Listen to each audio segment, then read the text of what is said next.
Small intestine का 3 part है। ये जो सी शेप यहाँ पर देख रहे हैं इसको डोडेनम बोलते हैं। छोटा सा है, इतना ही राउंड करके जहां तक सी लिखा हुआ है।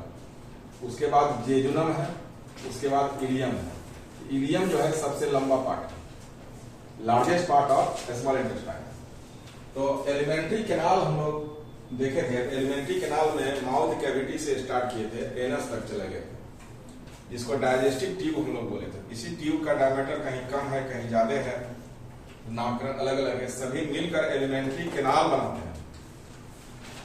अब एलिमेंट्री कैनाल में स्टोमक के बाद जो एरिया आता है वो यहाँ से स्मॉल इंटेस्टाइन का एरिया आता है। स्मॉल इंटेस्टाइन जो है longest part of the alimentary canal है। पहला प्रश्न वही होगा, तो लिखो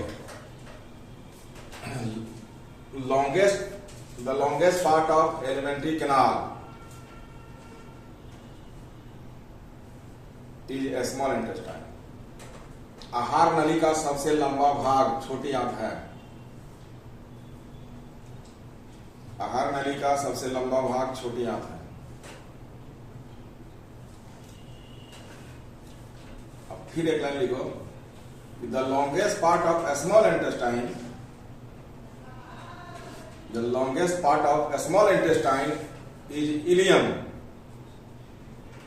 छोटी आंत का सबसे लंबा भाग इलियम है। छोटी आंत का सबसे लंबा भाग इलियम है। दो तरह का बात हो गया। एलिमेंट्री कैनाल आहार नली का लंबा भाग छोटी आंत है और छोटी आंत का लंबा भाग इलियम। ये लगभग 15 फीट में होता है टोटल। फीट में जाने तो मीटर में फिर चेंज करना पड़ेगा। नहीं, टोटल स्मॉल इंटेस्टाइन पूरा। Next point, small intestine having 3 parts. छोटी आंत के 3 भाग होते हैं। छोटी आंत के 3 भाग होते हैं। तीनों का नाम लिखो। पहला डुओडेनम, दूसरा जेजुनम, तीसरा ileum. Duodenum, jejunum and ileum. Maximum digestion takes place at the site of, पोस्ट में लिखो, अच्छा, site of small intestine. Site of small intestine, कोस्ट में लिखना डुओडेनम। अब 2 क्वेश्चन में बता देता है हिंदी में। सर्वाधिक पाचन की क्रिया,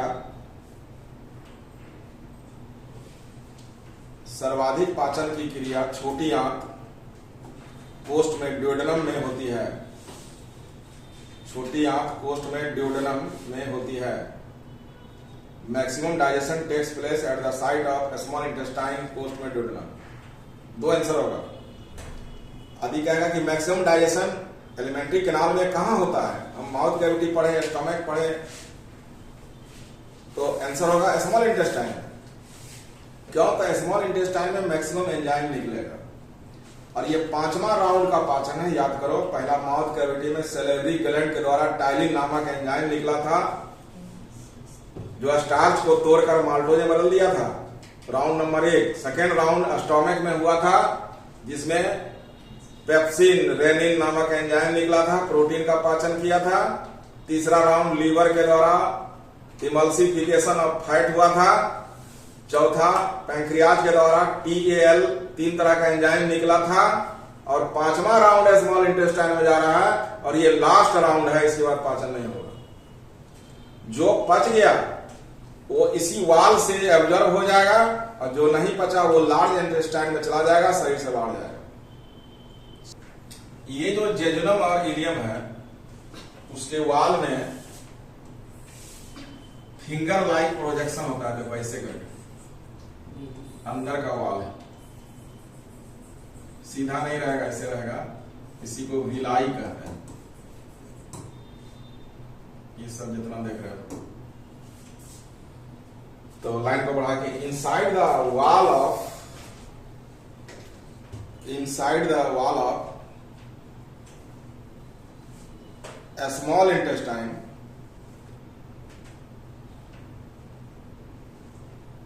except, कोस्ट में लिखना, except duodenum, duodenum को छोड़कर। कोस्ट बंद कर दो। Finger like projection, finger like projection is present called villi, villi, called villi.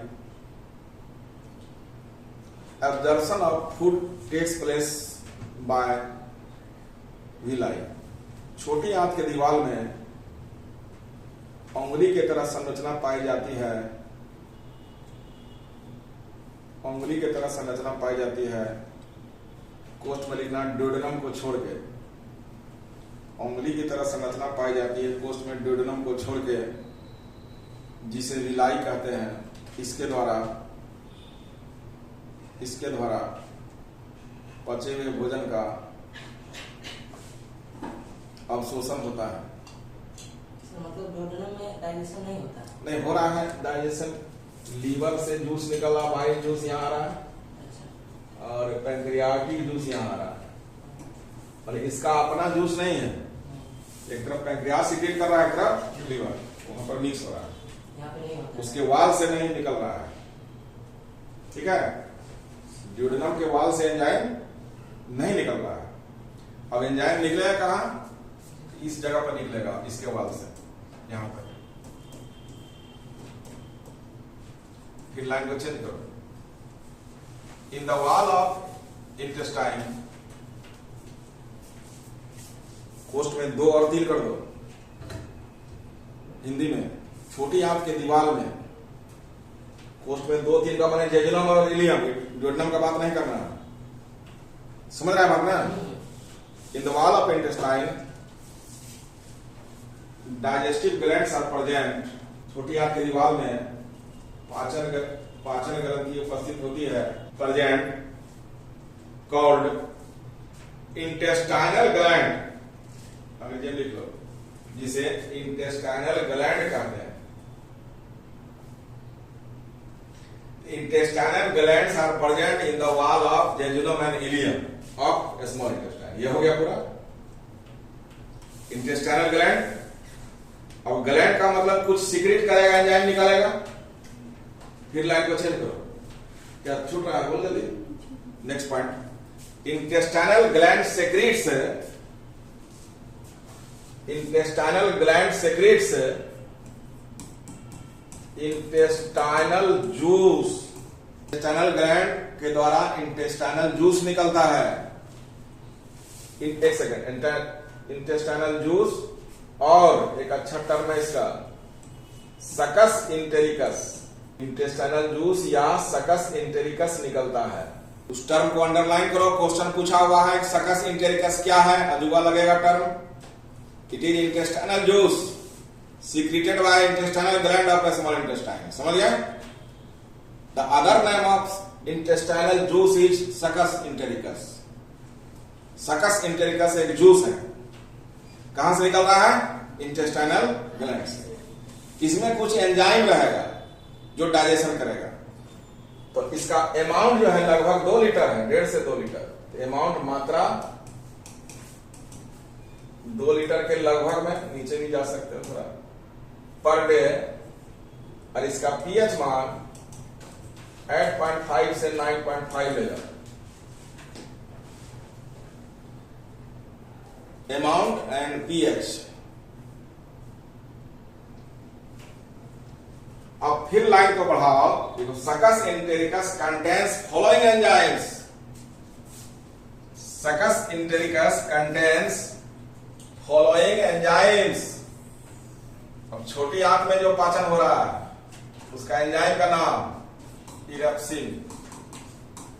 ये क्रिया करेगा प्रोटीन पर, तो बना देगा amino acid. Successes in trial secrets following enzymes. सकस इंटेरिकस में निम्न एंजाइम रहते हैं भी लिख सकते हैं, कंटेंट्स भी लिख सकते हैं। माल्टेज, माल्टोज पर क्रिया करेगा, ग्लूकोज का 2 अणु बना देगा। लैक्टेज, लैक्टोज पर क्रिया करेगा, ग्लूकोज और फ्रुक्टोज बना देगा। ग्लूकोज और गैलेक्टोज, या इसका दूसरा नाम है इनवर्टेज, ग्लूकोज और फ्रुक्टोज बना देगा, फैटी एसिड और ग्लिसरॉल बना देगा। उसके बाद डीएनएज है, आरएनएज है। अब 2-3 क्वेश्चन है यहाँ पर, उसको बता देते हैं। Maximum enzymes are secreted from small intestine. ये जो पहला सीरीज है ये एंजाइम का नाम है, यही एंजाइम का नाम है। दूसरा जो है जिस पर क्रिया कर रहा है, और तीसरा हब में जिस प्रोडक्ट हो गया क्रिया करने के बाद जो डेवलप कर रहा है। इरेप्सिन सील लगा हुआ है ना, किस पर क्रिया करेगा? माल्टेज, ए ऐसी लगता है एंजाइम के नाम पर। माल्टेज किस पर करेगा? माल्टोज पर।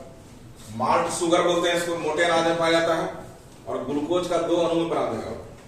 बच गया पूरा। लैक्टेज किस पर करेगा? तो लैक्टोज कहां पाया था मालूम है? लैक्टोज को क्या कहेंगे? मिल्क में जो प्रोटीन है उसको केसिन बोले थे, याद है ना? Milk protein. अब मिल्क शुगर का नाम क्या हो गया? लैक्टोज। ठीक है। अब यहां पर एक क्वेश्चन है, पहले इसको पूरा कर लो तब क्वेश्चन बताया। अब अगला एंजाइम है सुक्रेज, किस पर क्रिया कर रहा है? गन्ना के रस में पाया जाता है, मालूम है? इसका भी लिस्ट कर देते हैं। सुक्रेज का दूसरा नाम है इनवर्टेज। ये बार बार पूछा हुआ प्रश्न है कि इनवर्टेज किस पर क्रिया करता है? सुक्रोज पर। लाइपेज किस पर करेगा? एकमात्र एंजाइम है। अब यहां पर एक एनसीईआरटी में है, एक बीमारी है लैक्टोज इंटॉलरेंस। इंटॉलरेंस का मैंने समझ रहा होगा, टॉलरेट नहीं करता है। तो हम बताए थे कि पेप्सिन और रेनिन निकलता है। निष्कर्ष है कि जो एनिमल दूध का सेवन करता है उसी में रेनिन पाया जाएगा। दूध एक्चुअली बच्चों का भोजन है, स्तनधारियों के बच्चों का। जैसे जैसे एज इंक्रीज होता है रेनिन का अमाउंट डिक्रीज होता है। इसलिए एक बच्चा नवजात से लेकर 3 साल तक जाते हैं तो दूध का अमाउंट ज्यादा वो ले सकता है, पचा सकता है। यदि हम एडल्ट हैं तो दूध का अमाउंट ज्यादा नहीं पचा सकते हैं। कारण है कि वो रेनिन एंजाइम का सिक्रीशन जो है स्लो हो गया, कम हो गया, अमाउंट कम हो गया। एक प्रॉब्लम वो है। दूसरा, दूध के पाचन में प्रॉब्लम क्या है कि ये एंजाइम लैक्टेज कि जैसे उम्र बढ़ेगा, चूंकि ये भोजन है बच्चे का, बच्चे में ही मिल्क आता है। हम लोग गाय का दूध जबरदस्ती दूध के पी लेते हैं, नेचर में ऐसा नहीं ना है किसी का पी लिए। तो अब है कि उसको पचाना तो है, तो एज बढ़ने से लैक्टेज नामक एंजाइम भी कम निकलेगा। स्टोमक से निकला कम रेनिन जो प्रोटीन पर पाचन कर रहा है, कैसी प्रोटीन का, दूध का, यानी दूध के पाचन से वो भी संबंधित है। उसका अमाउंट कम हुआ तो एज बढ़ने पर इसका भी अमाउंट कम हो जाएगा ना। किसी किसी में ज्यादा कम हो जाएगा, किसी में थोड़ा कम होगा। तो कोई कोई आदमी को दूध जल्दी नहीं पचता है। काहे नहीं पचेगा? अब इसका क्या रीजन है, देखो यहां कि मिल्क में जो लैक्टोज शुगर है, यदि ये एंजाइम कम है, अब 1 लीटर मार दिया, आधा लीटर मार दिया है, उतना एंजाइम है नहीं, बहुत कम, मतलब 100 ml के लायक है एंजाइम, तो 400 ml बच गया, आधा किलो मारा है। अब वो जो लैक्टोज है जैसे का तैसे रहेगा, नहीं पचेगा। लैक्टोज यदि ओपन वातावरण में ज्यादा देर तक रहेगा, उस पर बैक्टीरिया इन्फेक्शन करेगा, उस लैक्टोज को कन्वर्ट कर देगा लैक्टिक एसिड में, दूध इसीलिए फट जाता है। तो अब लैक्टोज क्या बन गया? किसके एब्सेंस में? अब एसिड बन गया। स्मॉल इंटेस्टाइन में एसिड बन रहा है दूध के कारण, तो एसिडिटी चला जाएगा, गैस होने लगेगा, गड़गड़ाहट होने लगेगा। उसी को क्या कहा गया? क्लियर हो गया? तो अपना अपना अलग हैबिट है दूध का। कोई कोई कहेगा कि हम दूध नहीं पिएंगे, दही खा लेगा वो, इसलिए दही में लैक्टोज कन्वर्ट हो गया, लैक्टिक एसिड बन चुका है, बैक्टीरिया बना दिया है, इसलिए वो सुपाच्य होगा। लेकिन दूध नहीं खाएगा ज्यादा, वो समझ जाता है जैसे दूध खाते हैं तो गड़गड़ाने लगता है पेट, या ज्यादा पी ले हम ही लोग, मान लो एक बना हुआ हैबिट 200 ml 250 ml जो भी है। अब कोई कहेगा 1 किलो मार दो, तो मार तो देंगे, लेकिन वो लैक्टोज इंटॉलरेंस हो जाएगा, गड़गड़ाहट होगा, गैस होगा, एसिडिटी होगा, ये 3 चीज लक्षण। अब गड़गड़ाहट है तो पेट खराब का भी चक्कर हो सकता है, कैपेसिटी पर डिपेंड, समझ गया ना। तो लैक्टोज इंटॉलरेंस में लिख देना कि due to less secretion of lactase enzyme, पहले अंग्रेजी लिख लो, due to less secretion of lactase TASE enzyme, milk sugar lactose, milk sugar lactose is not digested but converted into lactic acid and creates a problem of acidity and gases. Lactase enzyme की मात्रा कम हो जाती है, कम का मतलब 0 भी जा सकता है या नहीं, है ना। कम हो जाती है तो मिल्क शुगर लैक्टोज का पाचन नहीं होता और यह लैक्टोज लैक्टिक एसिड में बदल जाता है, जिसके कारण एसिडिटी और गैस की समस्या उत्पन्न होती है। इसी को इंटॉलरेंस कहेंगे। अब मान लो एसिडिटी हो गया तो छोटी आंत में जो सकस एंटेरिकस जूस निकल रहा था तो उसका पीएच लिखा था 8.5 से 9.5, मतलब अल्केलाइन पीएच था। उस अल्केलाइन में हम एसिडिक डाल दिए तो और भी एंजाइम काम नहीं करेगा और सब भी काम नहीं करेगा, पेट खराब निश्चित है, समझ गए ना।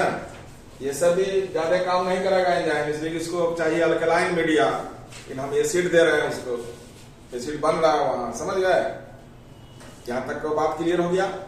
अब विलाई से जो एब्जॉर्ब हुआ डाइजेस्टेड फूड उसका क्या होगा, तो लाइन चेंज करके लिखो, after absorption of digested food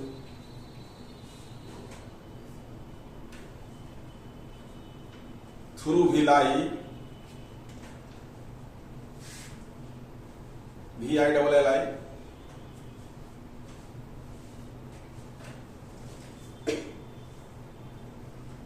they comes into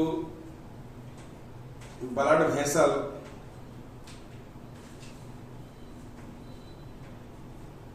and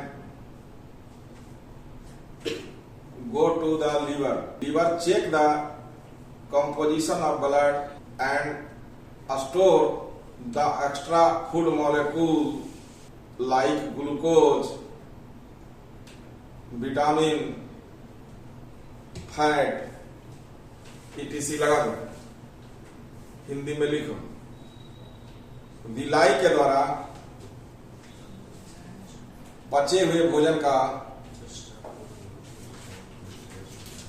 अवशोषण होने के बाद